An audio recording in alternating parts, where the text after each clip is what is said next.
Hello,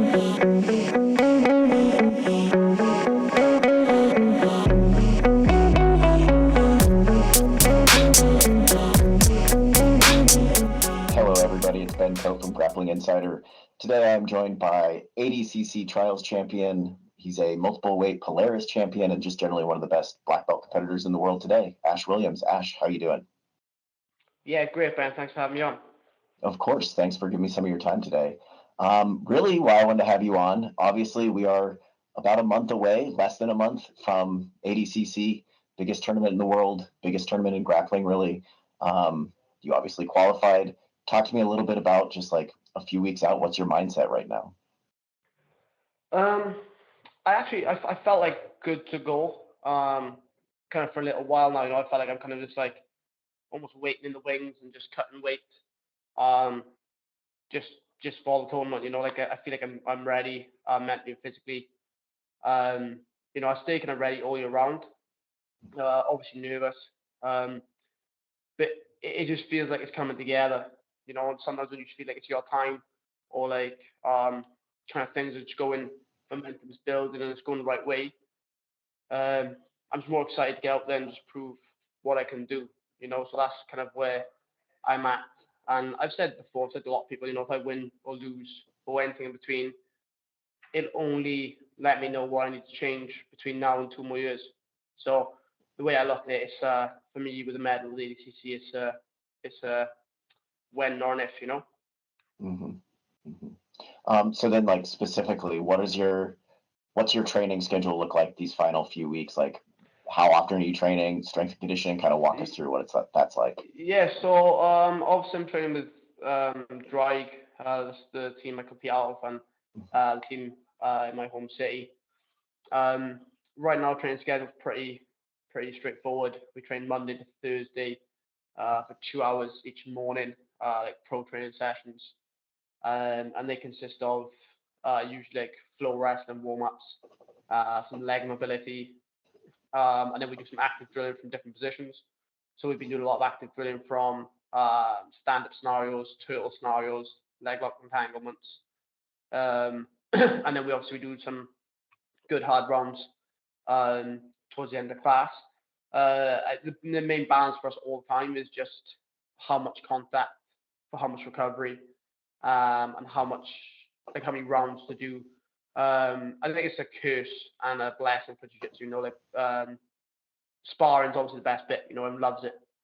So it's always hard to be like, should we just do 20 rounds today? Because everyone will always want to do rounds and rounds and rounds. And then the next day, you lose the quality because you've gone for quantity. So we're balancing that out over those 8 hours. Then I'm lifting 2 to 3 times a week, and depending on the weekend, if I was competing or not for the previous 8 weeks or so, we take a Friday rest, compete on Saturday, Sunday rest, and repeat. But if I'm not actually competing, I will train Saturday for about an hour and a half. The training schedule is not like mad intense, it's not crazy. I feel like you hear about these like people doing 12 hours on the mats in a day, and it's not that I don't think it works for them. I'm happy it does, but I just feel like I would rather go a lot more for quality over quantity. Like the sport is still not professional in terms of you don't get paid enough to compete to do it for 12 hours a day. There's no way. Like I've still got to run an academy. I've still got to, I've got life to do as well. I've got other things I've got to put my time and effort into. But I've got to be honest, the support I'm getting from my team and everyone around me for ADCC is incredible. And yes, just come together nicely. I don't feel like we're not training too little or too much. And if I ever feel like I didn't quite get enough in pro training, I'll always come down and do rounds in the night in my academy anyway, and just do some sweat rounds. I was running. I had a bit of a problem with my hamstring during camp, so I stopped running for a little bit. But it's nothing major. It's just a little niggle that just aggravates when I run. So it didn't seem, again, it's not worth the volume for the stress of that on your body. Yeah. I mean, I'll always support less running, so I'm into that. I think every jiu-jitsu will. I'm glad you brought up the training frequency though, because I know, maybe a few months ago, you did kind of a Q&A on Instagram, and it seemed like a lot of people were really kind of interested, like, how do you compete at such a high level? It kind of blows their mind thinking, he only trains, what, 5 times a week, and not even 2 a day, not these crazy training sessions. Yeah, like I used to, like I have said that you've got to think of the scale in terms of what we're trying to do and where we're at and where other people are at in their journey. So, for example, like say let's go 2 or 3 years ago when I was first kind of doing a lot more leg locks to make sure I was ahead of the game in that respect. I was doing all those sessions and then probably doing an extra hour a day of just drilling leg locks, you know? Wow. So when I feel like I need to improve an area in my game, I do put extra time and effort off the mat, like off our current schedule into that.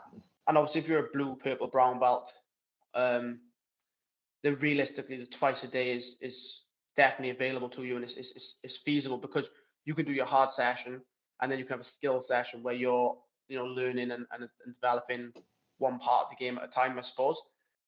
Where I compare it to like lifting weights, once you can bench press 100 kilograms, to maintain that is a much easier task than actually achieving it in the first place. And I go out and compete against top level guys frequently, so I don't really feel like I need or I want to do the diminishing returns of trying to claw even a little bit higher for like an extra 10 hours on the mat a day. It's not worth what I'm going to achieve out of it. And I always feel great doing what I'm doing. And it doesn't seem broken, so why try to fix it? I feel like it's working brilliantly. But I think people misconstrue what the question they ask and the answer I give because they think, oh, that's just a way to train. But the truth is, if I was a blue or purple belt right now, I would do my full training, what I do, and I would do probably a minimum of 2 extra hours a day on refining my skills and movement. Yeah, that makes sense. It's interesting. I think a lot of people hear your training schedule and they think, oh, he trains like a hobbyist, but in actuality, you're approaching it more like a professional. I 100% agree. Like I've been down coaching at a professional rugby team. I've been coaching their preseason wrestling, and they play at the highest level team we have, except for international. And when I actually ask them about the set, what they do, and if you want to think about like football and rugby and other sports like that, they've been around for a lot longer. They're a lot more professional, and they've got a lot more money behind them. And I asked them how much they were training, and I could not believe how little it was. Like it was incredible. Like they were like, look, we put a lot of effort here, then we put a lot of effort there, and then we study, then we game tape. And I watch jiu-jitsu every day. I still watch it every day, and I'll still look at my opponents or look at if I'm doing wrong or doing right. Discuss it with my coaches. Like it's not the fact that I'm not doing anything to progress in that time off the mat. If anything, I say a lot of my work is done off the mat, where I analyze what I'm doing right and wrong. But that's the thing that rugby team, they were doing a lot of is analysis. They were really crunching numbers and seeing how they get the most out of their players for the minimum body contact they can afford.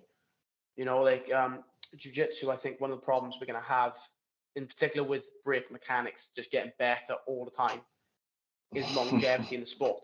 Keeping our bodies, because like a lot of sports struggle enough with injuries it is, and jiu-jitsu is a sport designed specifically to try to break the body. So we need to have longevity. We have to survive long enough in the sport to be at a level to get financial return.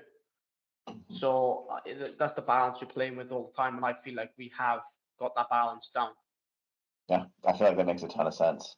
Kind of changing subjects, I do want to talk to you, from an outsider perspective. Obviously, I'm in the United States. I feel like Wales is a bit of a hotbed for grappling in the UK. First of all, am I right there? And if I am right, like, why is that? We always say there's something in the water. Now, the truth is, obviously, Wales up until a few years back was just nothing on anyone's radar for anything other than rugby. It's like not like not American football, obviously, like rugby union and rugby league. Obviously, rugby union, we've had a good team up and down over the years. And when Swansea City got into the Premier League in football, a lot of people knew who Wales were then. But with respect to grappling, like we've been on nothing. Nobody know who we were. And give credit where it's due. Fionn is absolutely phenomenal. And she really is doing the Welsh jiu-jitsu scene, the world of good. She's an incredible athlete. I'm obviously hoping to achieve a similar kind of pedigree that Fionn has, and I'm gonna keep pushing my name and keep working myself up there. But in the UK, like we're a small city, we're out of the way, we're not in any of the major teams. We're not Hodge Grace Academy or Bradley Steamer or the bigger Gracie Barr. We're not with a big team, which is our own entity with a couple of black belt coaches who also train as athletes. But yeah, I think we've got something special coming along here, and it's mad to think, Swansea City has got 250,000 population, and it just happens that two people from that area are going to ADCC, and I would say Fionn's one of the favourites, and I'm feeling good about it myself, so like it'd be mad to think that that's what we've produced. Also, the hidden gem is Ross Nicholas. Well, Ross Nicholas is actually an original Welsh man, so his family lived down in. Ross Nicholas did the ADCC last time.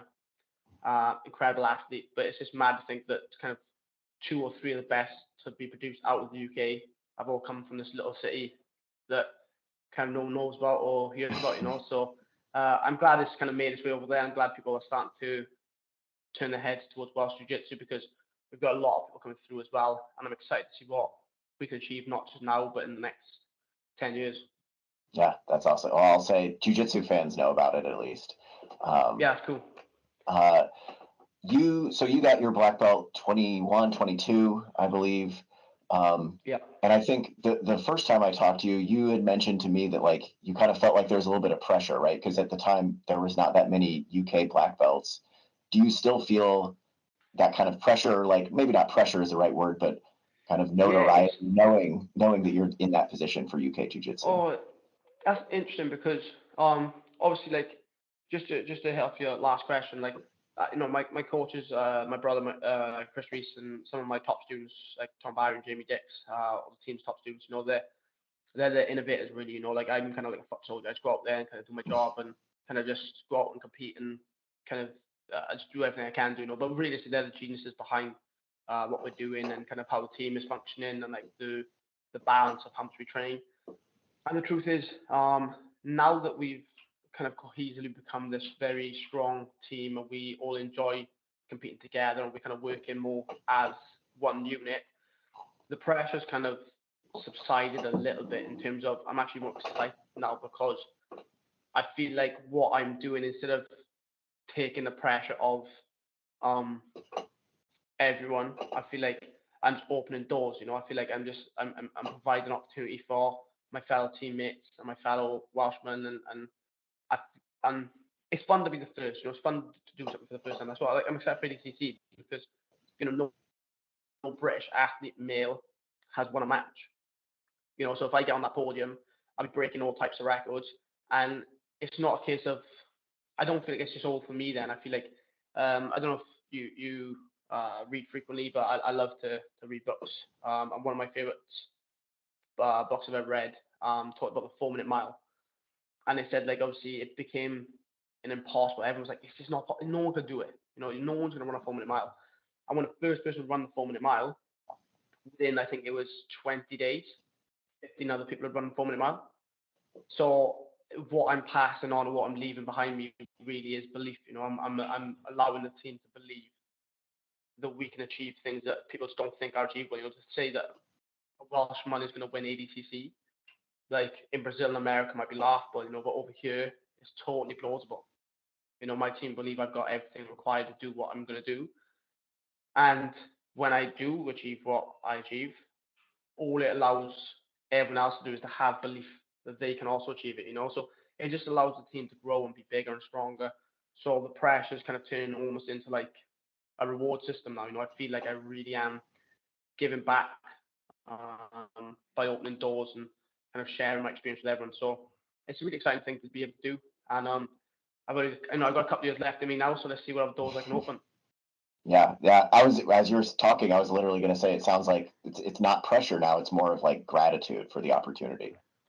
I say to everyone, I felt the biggest pressure when I really felt like I didn't know if I belonged at the top tier. That was for me the biggest pressure because I felt like I kept up to go to prove myself. Like, look, I can beat someone good, and then if I did it, everyone would be like, "Ah, oh, okay, you did it one time," like it's a fluke. But now, if anyone said to me, like, if anyone ever was in a jiu-jitsu conversation, they said, "Oh, like, who would you want to see compete at 145 or 155?" Like, I would hope my name would be in the mix, and the fact that I feel like my name should be in the mix now allows it to be a privilege to go compete. Where before I was like going to compete and I'd be like, I have to win, otherwise I won't get invited back. I won't get another opportunity. I say the same about MMA all the time. Like, I think it's the most disgusting conditions to compete in ever. It's horrible. Like, you compete in the UFC, you win, you get double the pay. You lose, you just get your show pay. You lose, you might not get matched again, or you get dropped further down the rankings, get dropped off the card. Like, it's and you're talking about your career. You're talking about your livelihood to live, and I think that's very, very tough conditions. Like, the fact now that if I say I lost to somebody, let's say for, I don't know, uh, Kennedy, Kennedy Martial. I say I fought Kennedy Martial and I lose. Nobody's going to turn around and go like, oh my God, Ash is shit and he, like, this never happened back. Nobody wants to watch him compete again. And once I got over that hurdle, the pressure kind of just dissipated because I was like, man, like, people believe I'm good. People believe I can hang with the best and beat the best. And once that became a reality, for me, it was just enjoyment then. Yeah, that makes sense. It's interesting to hear, like, you kind of have the imposter syndrome, right? Like, do I belong? Do I belong? And then now it's clear that you belong among the I best in the still think I'm world. mad to say that I'm one of the best in the world. I find that so weird to say out loud. Like I think I compete with the best in the world, and I always sit here and people go like, "Oh, what do you think of like Gio?" And I'm like, "Oh, he's incredible." And people go like, "Oh, how do you think you do?" And I'd be like, "Oh, I think I could beat him." And they're like, "So you're incredible?" I'm like, "No." I'm like, I'm not saying that. I'm like, he's incredible, but I think my jiu-jitsu is good. Like, I don't know how to do math, but whichever way it is, I'm a normal guy. They're all superhuman, but I could beat them. Yeah, yeah. It's good to be humble, modest, I should say.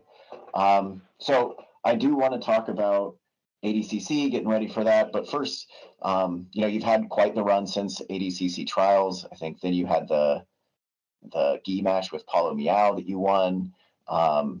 So kind of like, what's it been like competing since winning ADCC Trials? Like, is that in the back of your mind? Like, am I specifically working my wrestling, things like that, while I'm competing in No, these other rule sets? I've got to be honest. Like, ADCC trials it was kind of the everything to me. It was literally like it's the most emotional I've ever been after a win. Like, usually I win, I'm just like, cool, let's just go home, get some food, and we'll just get ready for the next one. It's all good. But after ADCC, I really like sat there and like had a moment and thought, and maybe kind of hit home a bit. I was like, I've worked so hard to be where I want to be, and I also thought I deserved to be in ADCC. So like that one was so big for me. So big. Like, and it wasn't a case of was I surprised I beat the guys in Europe? No, 100% not. So I believe I can beat them for sure. But it was a case of that I'm actually going to go on the mats of ADCC. That was insane for me, and I can't wait for that. And since then, I've got to be honest. Like, um, I'm not really big on whether I win or lose in tournament because I always feel like it's you got to accept the fact there's a possibility you will lose. That there's a chance every time you go out to compete you can lose. So like what I do is when I go out to lose or when I go out to try to compete, if I lose, I just go like, well, I'll just work on something and then come back and I'll be better and it's not a big deal. I think what allows me to perform better because I don't have to sit there and go like, oh man, I have to win, I have to win. So like I've had 31 matches this year. Obviously, I fought Paulo at the end of last year. So since trials, I've probably hit maybe 40 matches. And I've had one loss. Um, and I'm not always playing A games. I'm trying stuff. I'm doing different rule sets all the time. I think like you can almost start to become like a good winner. Like you learn to win as opposed to just learn to do jiu-jitsu. So there's a couple of matches. Like I fought Keith off the back of his trials run, and he was incredible. You know, like he looked unstoppable. And the truth is, I actually had lots of stuff booked in because it was like my wife's birthday and other stuff. I only trained a handful of times on the lead up to it. And I literally went there, drove up, and I was like, Keith is going to beat the living piss out of me. You know, he's just going to murder me, man. Like, this guy's on the highest of highs, massive momentum. I was eating, like, hot dogs in London 2 days ago, you know, like, it was, but when you take those matches and you just start to trust and believe in your jiu-jitsu, you don't need everything to be right to win. And that's what I enjoyed about competing so frequently since ADCC. You know, same as the Paolo match. You don't have to sit and be like, right, I've got to be the best version of myself to win on this day. I can just be a 70% version of myself. You know, I just go out there and I just have a good winning mentality about me. Because, you know, if you think about it on paper, Paolo is just, well, he's just so much better than me. You know, on paper, we're not in the same league in a gi. It's just the truth. And I'm okay with that. You know, I accept that. You know, could I beat him again? Maybe, but could he beat me again? 100% he could beat me. So he could beat me for sure. No, I believe that 100%. He's an incredible athlete. But I went out there with a good winning mentality where I was like, right, I'm in front of my home crowd. I'll just go out there, do the best just so I can do, have faith in what I know I can do, and we'll see what happens on the other side, you know? And I just feel happy competing like that. I don't need to sit there and tell myself I have to win, I have to try this, I have to do that. I just want to enjoy the experience. You know, like too many guys, I think you'll sit and ask them, how did you know, what was your like trip to ADCC like? They'll be like, oh man, I put so much pressure on myself. I competed, I lost, and it was just rubbish. Like, I don't want that. I just want to go and enjoy myself. I want to have the best trip of my life with my family and everyone watching. And if I win, it'll be a brilliant trip. If I lose, it'll be a brilliant trip. Either way, I'm going out there to do the best I can do. And why should my enjoyment be dictated on whether I win or lose? You know, I shouldn't. I should enjoy the experience of competing and knowing what level I'm at. So, yeah, I think every tournament I've had since I did trials was just fun. And I went out there and just enjoyed being with my teammates. You know, I've competed on local tournaments. I've competed literally in like tiny local tournaments against like purple belts. And people are like, you nervous? And I'm like, yeah, of course I'm nervous, man. If this purple belt takes me out, he's just jumped the queue, and you know, he's gone from like nobody to the best in the UK or in one match, you know. So of course I'm nervous, but I've got everything to lose and nothing to gain. And that's what makes it fun. You know, that's what makes it fun. That's what makes competing fun. You know, it's like it's balance on a knife edge. It's just it's an enjoyable experience to have those nerves. That's awesome. I mean, that just sounds like you're a real jiu-jitsu guy, somebody who likes just doing jiu-jitsu. I do, yeah. So I can appreciate that. So I am glad you brought up the Keith Krikorian match, because I think that's quietly one of the best matches of this year, most entertaining matches of this year. Thanks. So like, what did it, you know, was that a 15-minute match? I can't recall. It was 10. It was 10. 10. Well, there was a lot that happened in that match. What are your kind of takeaways being on the mat with somebody who's in your ADCC division this year? At, you know, what are your takeaways after 10 minutes? So Keith is very good, very, very good, no doubt. You know, and unfortunately, there's just some guys I believe in the division which I am stylistically a nightmare for, and I believe there's some guys in the division that are stylistic nightmare for me. And unfortunately for Keith, I believe stylistically I'm one of the harder matchups for him, in particular in my durability and navigation of leg locks. So I'm very, very hard to submit on the legs. I keep saying this, you know, but I could just get submitted straight away in the leg lock in ADCC. You never know, you know, it always happens. But you know, like I'm notoriously difficult in the leg lock entanglements. You know, I've fought best leg lockers in the world, and I haven't really struggled like at all. You know, it's not been too difficult. I thought Keith was physical, strong, fit, you know, good. Like, shame we didn't wrestle more, but I was coming off of like basically zero camp, so wrestling is not that much fun when you're not kind of in camp, you know. And I had to get the top. Like I always want to try and get the top on people, because like I believe my pressure is some of the best in the world. For a light guy, like I can pin, I believe almost anyone of my weight, 100%. You know, so like I want to get top against Keith and then explore that and try to get some pressure off on him.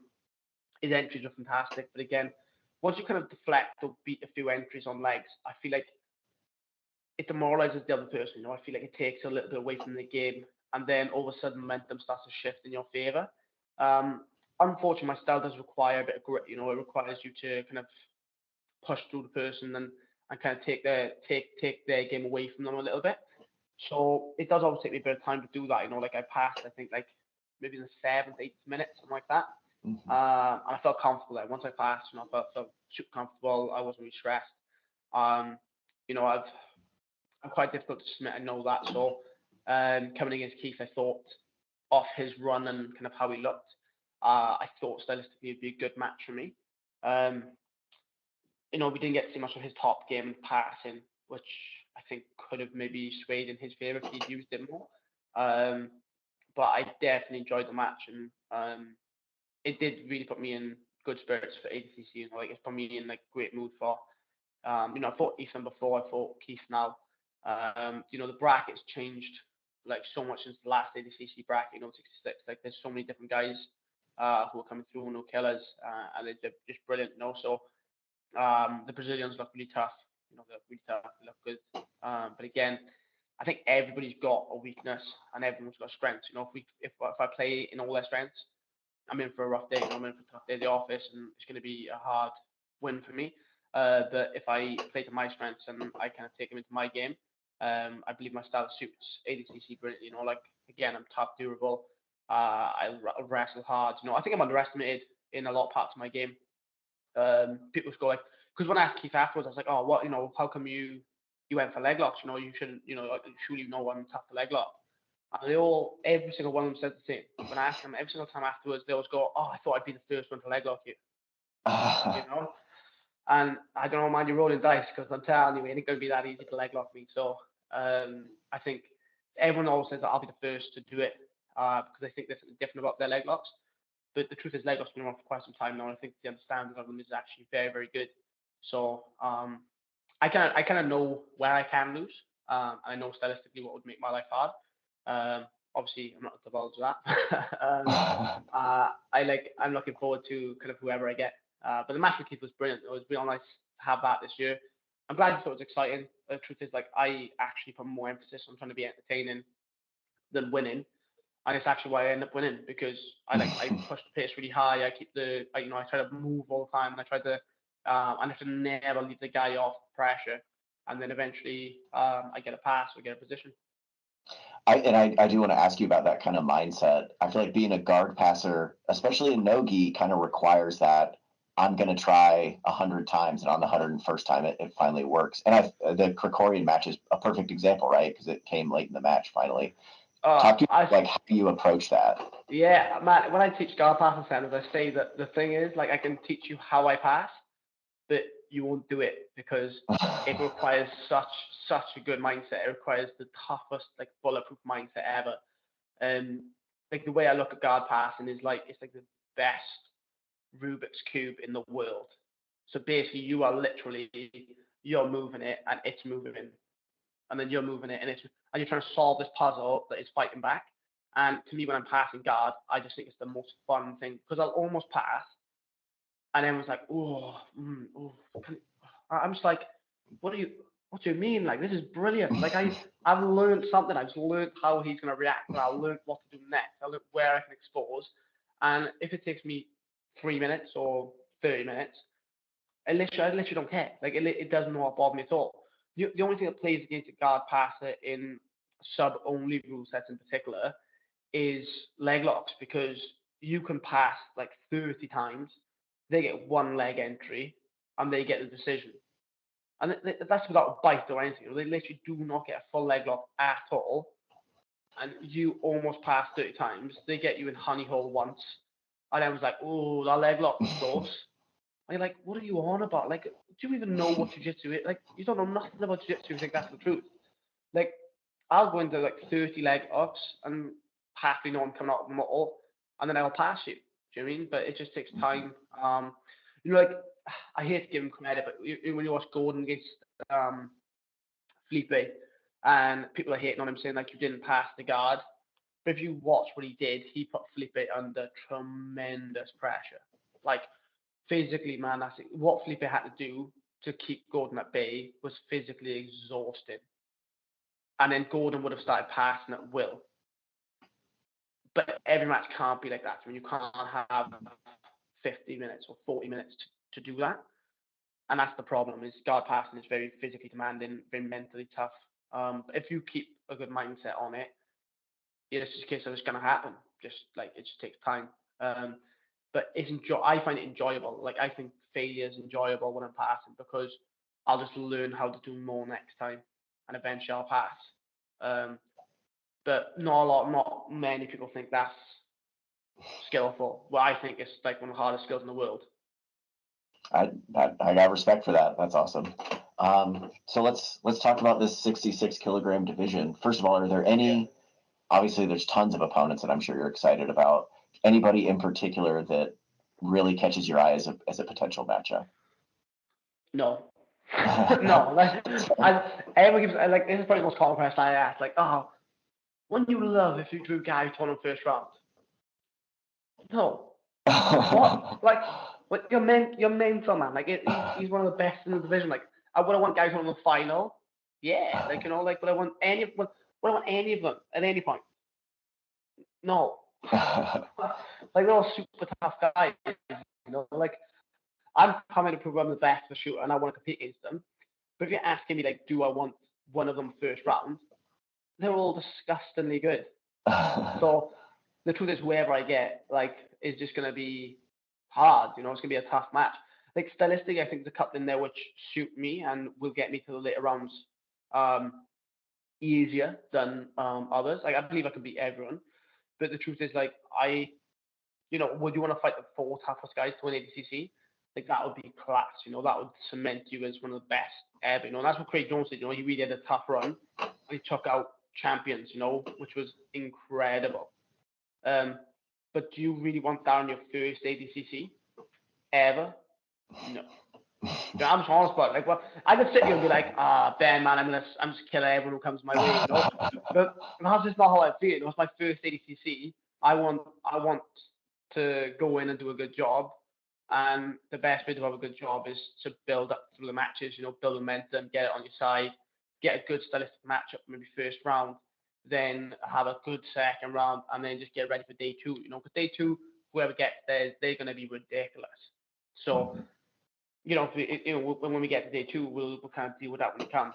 But the bracket and the guys in it are just so good. Like, everyone keeps commenting, like, I'd love to watch you with Gary, or I'd love to watch you with Cole, or I'd love to watch you with Gio, I'd love to watch you with Kennedy. And I'm like, man, you guys all just want me to die. Like, you all want me to go for a chopping block. Like, these guys are so tough. And like, I love the fact people think I've got the ability to compete and beat these guys. And it's not the fact I don't think I have. It's just the fact that in my head, do you want that first and second round? You want the toughest run you're ever going to have for your first ADCC. And ideally, I wouldn't. Would I just accept it and just do it anyway? 100%. Like, it's not like either way I'm going. I'm I'm going to compete. I'm going to be on the mats. So if I get the best guy first, you got to beat him at some point anyway. It would just be nice it'd be nice just to build momentum through the tournament. I think that it does help a lot. I know, like, a lot of the, obviously it's seeded, so a lot of the champions get the easiest guys first. So, they get a chance to build momentum into the tournament, enjoy the day, enjoy the crowd, get used to the atmosphere, get used to the adrenaline and the nerves, and then they build through, and, they build on such good performances in the later rounds. So, if you said to anyone except for Gordon, I think if you said you want, the toughest 4 guys in a row, I don't think it's the ideal draw for anyone. But I think for excitement value, obviously any of those guys I named, I think me versus Holkagen, Fabrice Andre. I think Fabrice Andre, I think that'll be a quality match. Gio will be a quality match. Diego Hayes, I think would be good fun. Obviously anyone and everyone in there is just so good, isn't they? So I'm just looking forward to kind of proving myself kind of again. Like I've said this numerous times. Like, I don't understand why I'm always the underdog in every match, and I'm considered like I can't win. But it's just one of those things that I'm just have to deal with. I'm Welsh. I'm from nowhere. I'm not from a big team, so it just is what it is. Yeah. Well, I mean, this is a loaded division. I'm looking forward to it. What's the I have to ask about this. What's the deal with AJ Agazarm? What's the deal with that tension? What is going on there? I got no tension with the guy. Like what's mad is I actually respect. I actually think he's a very good athlete. See, like when people ask me, I'm like, oh, why don't you just take a match against him and just sub it? I'm like, what world are you on, man? Why don't you just go sub it? Like he's an incredible athlete. You know, like do I think his bravado and stuff he says and the stuff he says on the microphone? Like, no, I'm not pro that. I think you should do your talking on the mat. But do I think he goes out there every time and puts it on the line and does what he can do? Yeah, he's brilliant. I got to be honest. I think he's become not irrelevant, but I think he lost a lot of notoriety in jiu-jitsu, the jiu-jitsu world or community. And for some reason, he thinks I'm the easy target to pump him back up to the top. You know, I don't like. I got nothing bad to say about him, if I'm honest. Like, I think he's actually a really good athlete. If he didn't respect me as an athlete, I wouldn't.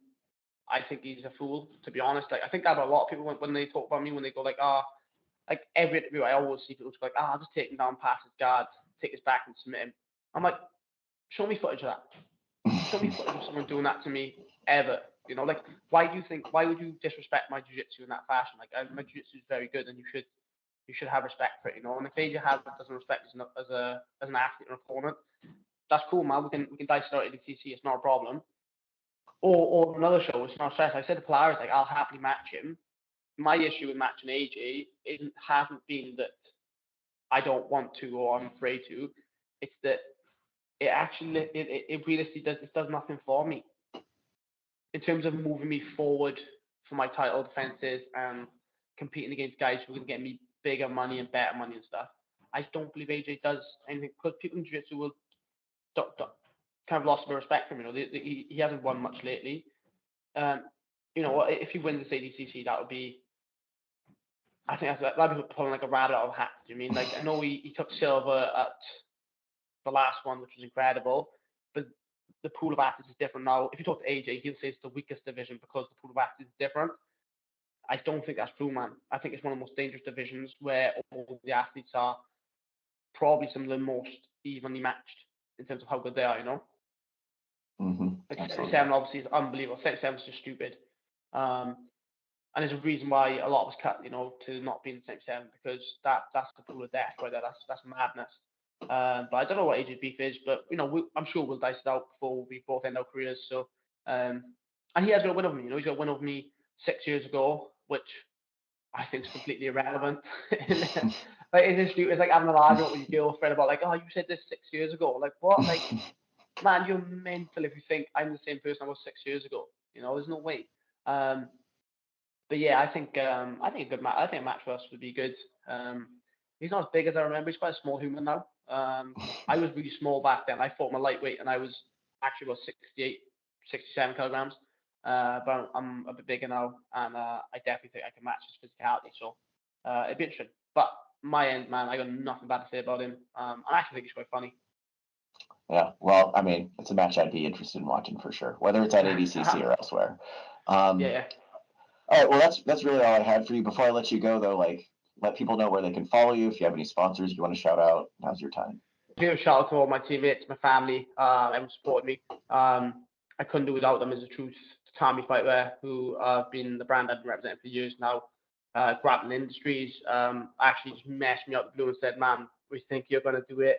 Let's get behind you, which was a massive boost for me because knowing other people in the world think I've got the capabilities is so uplifting. And then Liam Welsh is my guy who keeps my body intact. Grappling Machine is my lifting. And obviously, if you want to follow me on any platforms, it's just AWilliamsBJ on Instagram. Shoot me a message. I respond to everything. I'm always open to helping people out when I can. And if anyone ever wants to come train with us, our team is open door policy. You can train whenever you want. Even though we're literally in the middle of nowhere, you love it. It's such a good gym and such a good environment. But thanks so much for having me on, Ben. I really appreciate your time. And I hope everyone out there is going to watch ADCC and potential Welsh man making some doing some firsts, breaking some records. So it'll be interesting. Awesome. Thank you so much, Ash, and good luck training. Good luck at ADCC. Thanks again, man.